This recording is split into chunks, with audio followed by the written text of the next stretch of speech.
Hi, Justin. How are you? Good, how are you? Good, good. So you wrote and directed Kicks. Is this your first time directing? Can you tell us about playing that dual role?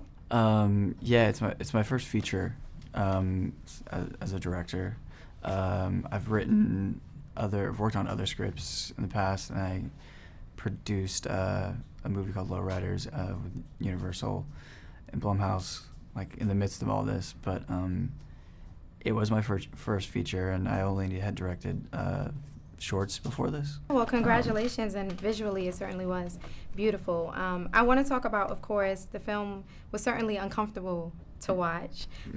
Being honest, the negative images of black people were kind of shown in this film, and I think a lot of times those images are used to justify the murders of black people. And given the current climate of this country, what message does a film like this send?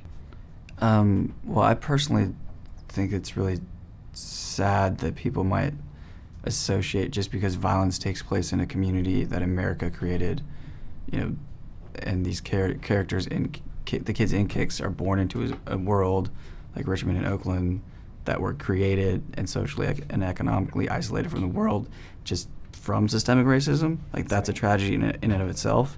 And I think that anyone who's going to watch any kind of community and watch teenagers deal with their circumstances and violence and somehow associate that with the justification of, like, police brutality is what's wrong with the conversations in America. Like, that makes no sense to me. They should be completely exclusive of each other. Yeah.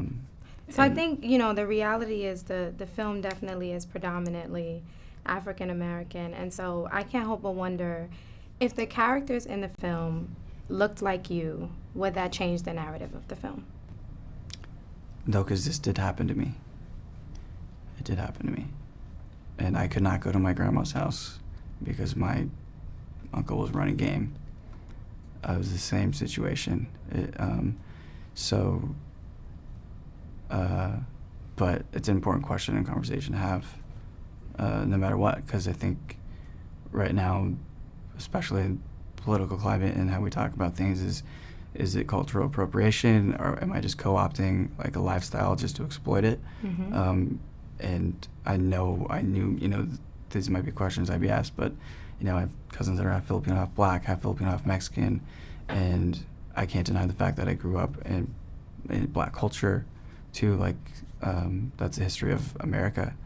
It was still important to me to address the issues of sneaker violence because it is an epidemic, and it was important to me to address, the reasons why the cycle of violence kind of go hand in hand with the cycle of poverty, whether it's not explicitly stated.